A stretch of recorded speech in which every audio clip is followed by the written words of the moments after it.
The townsfolk of Redmoon Ridge had always whispered about the hill woman, long before the wandering cowboy ever tightened his saddle, straps and rode through their crooked wooden gates, whispering in the same hushed, haunted tones they used when speaking of curses, droughts, and the dead that didn't stay buried.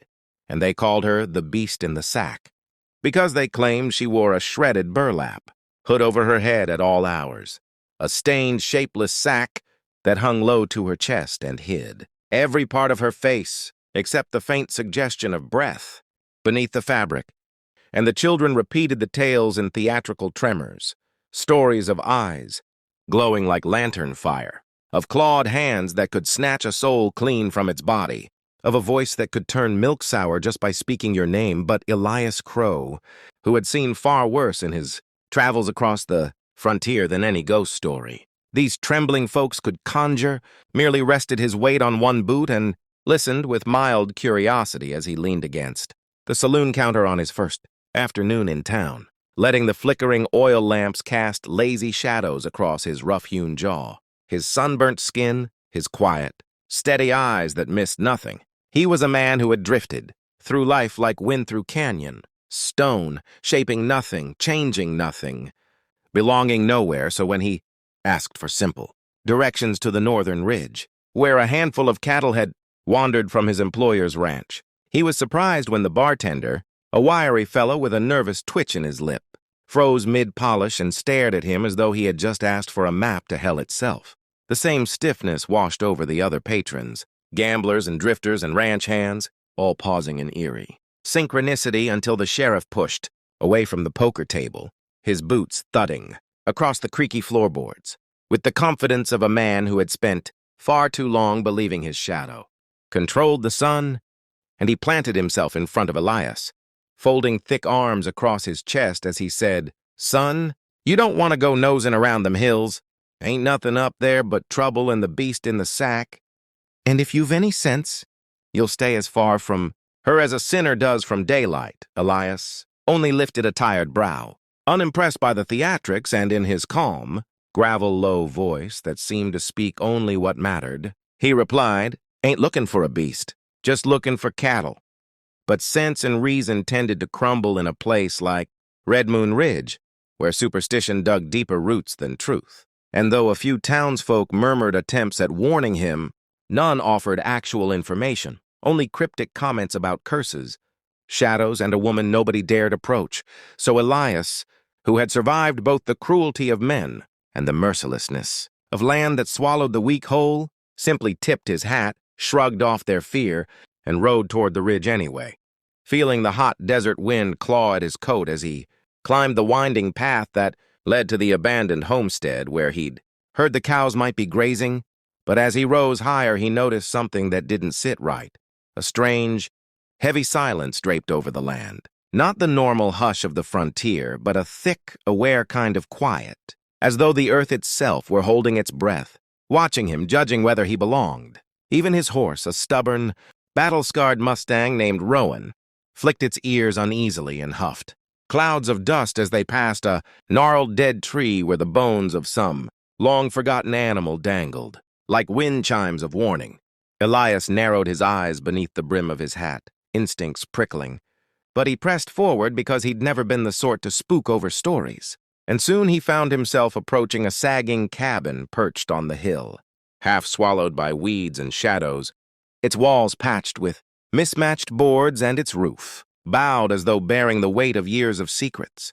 And that's when he saw her, a lone figure kneeling in the dirt beside a crooked fence, tending to a small injured fawn with slow, careful hands, the hooded sack draped over her head fluttering faintly in the breeze, its ragged edges suggesting how many storms it had endured. The sight startled him because nothing about her resembled the monstrous creature the town had spoken of. Her posture was gentle, her movements deliberate and human, and there was a quiet sadness radiating from her like smoke from smoldering coals. But before he could say a word, Rowan snorted loudly, and the woman jerked upright with startled instinct, turning her covered face toward him.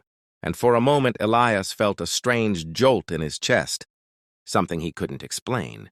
something that made the hair on his arms rise, not fear, but recognition of another kind of soul, the kind that understood what it meant to be chased, misunderstood, wounded by the world. She didn't speak, only stared through the sack's thin weave, every muscle taut as though bracing for harm. And Elias, sensing her terror, slowly raised his empty hands in a peaceable gesture, saying softly, "Ma'am, ain't meanin' you trouble. Just lookin' for some stray cattle." Her shoulders stiffened as she searched him for lies, and then, with a trembling voice muffled beneath the burlap, she whispered, "They don't come up here anymore.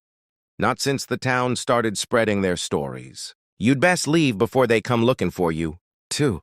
Something in her tone, tired, resigned, fractured by too many years of isolation, cut through Elias sharper than any knife, and he found himself dismounting despite her warning, feeling pulled by a force he didn't quite understand, as though fate had strung a thread between them long before he arrived. The woman stepped back, frightened, but Elias stopped at a respectful distance, lowering his voice like one would when approaching a skittish animal, and said, "I ain't here to judge you. Folks in town got a mighty big mouth for people they don't know." A shaky breath escaped her, and she turned slightly away, as though the weight of his kindness hurt more than cruelty. Clearly unused to it, she didn't respond, but her silence spoke volumes. Loneliness, so heavy it seemed to bend the air around her, fear so deep it clung to her like a second skin. And Elias suddenly understood that whatever the townsfolk believed, this woman was no beast. She was someone the world had broken and then discarded. He wanted to ask her name, wanted to understand why she hid her face, wanted to understand who had taught her to fear even simple kindness. But before he could speak again, the thunder of several horses echoed from the ridge below. The woman flinched violently and whispered, "Please, you must go," her voice cracking under the weight of panic. And Elias felt a knot form in his stomach as he realized the riders approaching were not ranch hands or travelers, but a posse from Redmoon Ridge, their shouts and curses carrying through the canyons like a pack of hounds closing in on prey.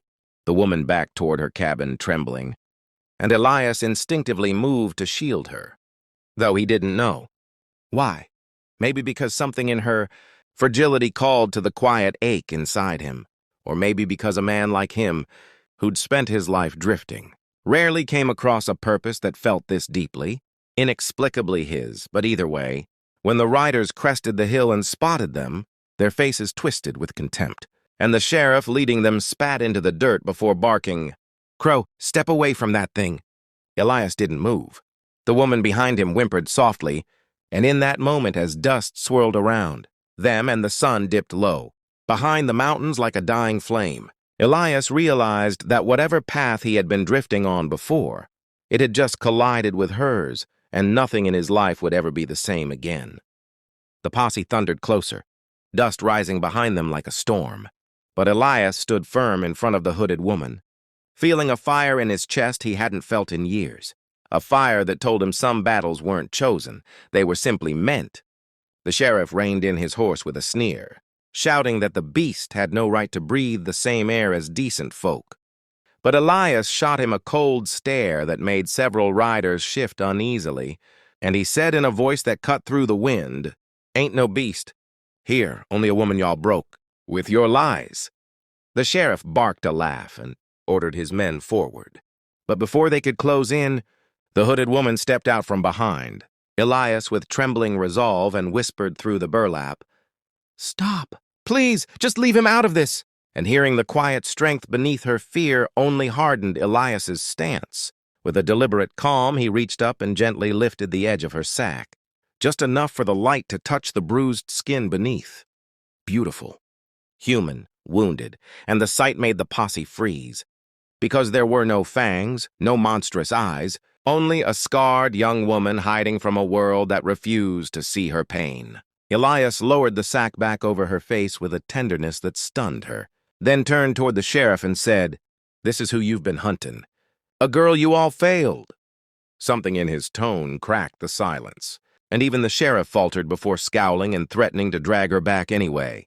But Elias stepped forward, hand hovering near his holster, not to start a fight but to end the torment. And the message was clear, they'd have to go through him first.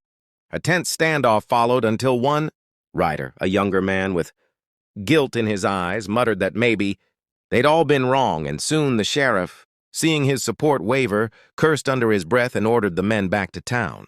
When the last hoofbeats faded, the woman collapsed to her knees, overwhelmed, and Elias knelt beside her, gently resting a hand on her arm. She whispered, "Why would you risk yourself for me?" And he answered softly, "Because someone should have done it long before I got here." For the first time, she tilted her covered face toward him, not in fear, but in something fragile and new, trust, and Elias knew then that whatever the world had taken from her, he would help her reclaim what remained.